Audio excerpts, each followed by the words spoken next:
There's a strange kind of silence in the archives of World War II. A silence that feels, well, intentional.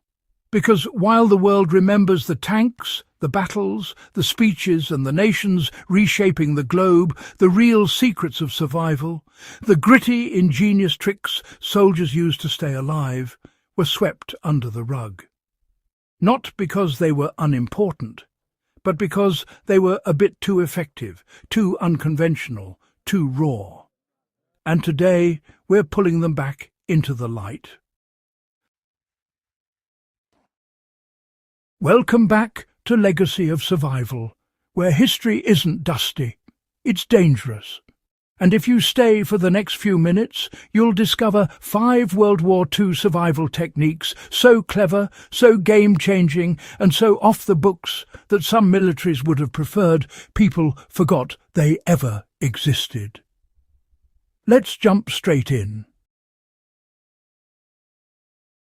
One of the biggest problems during World War II wasn't the enemy's bullets. It was your own smoke giving you away. A single puff could expose a hidden camp, a sniper position, or a convoy on the move. So frontline engineers and scouts mastered a quiet, almost mystical skill. Cooking, heating and signalling with zero visible smoke. The secret was all about manipulating airflow and fuel temperature. Soldiers dug narrow trench stove hybrids that pulled oxygen from one end and vented out nearly invisible heat at the other. They burned small dried splinters that smouldered at low temperature, and they layered damp soil above the fire chamber so heat dispersed before revealing itself to the sky. In dense forests, some units fed exhaust into hollow logs, letting the smoke break up before it ever reached open air. It sounds basic, but this technique saved thousands. You could cook a meal, boil water, heat a tent, or communicate quietly without a single enemy scout catching a hint. It became so effective that some commands banned its teaching outside special units, fearing it would end up in the wrong hands. But the trick lived on in whispers, and today survivalists still copy the method for stealth camps. Cold claimed more soldiers in World War II than many weapons. Frostbite, hypothermia, frozen limbs, these weren't just threats. They were daily realities. But soldiers developed an underground survival trick the manuals never admitted worked: body heat banking. This method used the environment itself as insulation. Instead of shivering in an open trench, soldiers carved shallow heat pockets beneath root systems or inside the lee side of embankments. These small pits trapped heat from the ground, heat from the air, and heat from their own bodies. When the cold grew brutal, they packed soil into their clothing layers, because soil warms slowly but releases heat evenly. Some even slept wrapped in grass bundles or straw sleeves that mimicked modern thermal liners. It wasn't glamorous, it wasn't official, but it kept men alive when temperatures dipped low enough to freeze rifles solid. Commands didn't like acknowledging these tricks. They wanted order, gear, discipline, regulation. But survival rarely listens to regulations. Soldiers adapted anyway. When supply lines snapped, and they did often, soldiers were left with nothing but grit and whatever the land offered. Hunting was dangerous. A shot could betray your entire unit. Setting traps took hours. But out there, a different method emerged. The pressure snare micro-trap. These tiny traps were crafted from broken communication wire, torn bootlaces, or stripped metal fibres. You didn't need a tree branch or large mechanism, just tension, a trigger, and bait the size of a pebble. They were small enough to hide in your palm, and soldiers placed them by the dozens along rodent paths, fence lines, and rubble cracks. A single night could give you a handful of protein. Not enough to feast, but enough to keep the body moving. In urban ruins, these traps were lifesavers. Troops weren't supposed to rely on them. Official rations were the plan. But war plans dissolve fast, and survival favours whoever adapts quickest. Some small units became so good at micro-trapping that they taught it internally, away from regulation eyes. It wasn't pretty, but survival rarely is.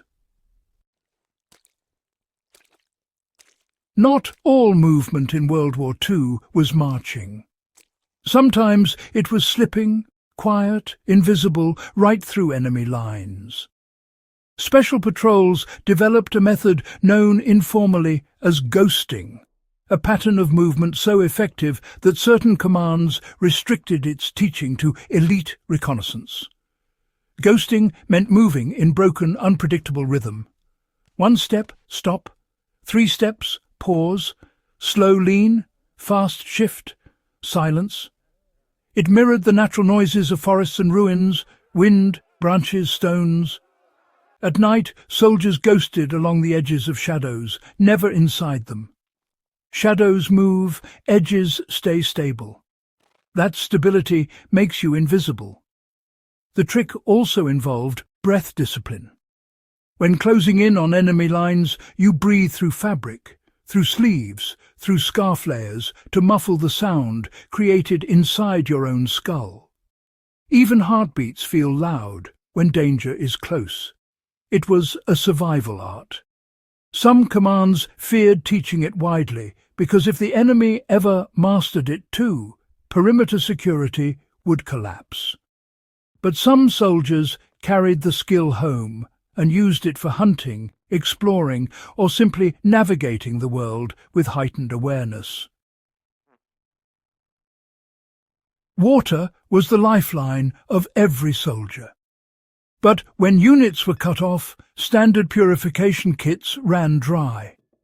That's when soldiers turned to a quiet trick passed around during the harshest campaigns: moisture extraction from ground pockets. It wasn't magical.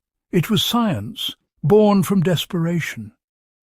Soldiers dug shallow pits in the early morning, lined them with cloth and placed canteens beneath. As the ground warmed, moisture condensed on the cloth and dripped down. The method didn't give gallons. It gave survival-level sips. Enough to keep someone alive another 24 hours, maybe more. In desert campaigns, troops used metal mess tins placed under leaf bundles, letting night condensation funnel inward. In forests, they scraped the inner bark of live trees and pressed it to release trapped water. They even captured dew on folded blankets, wringing out drops into tin cups. These methods weren't encouraged. Commanders hated unofficial techniques because they complicated standards.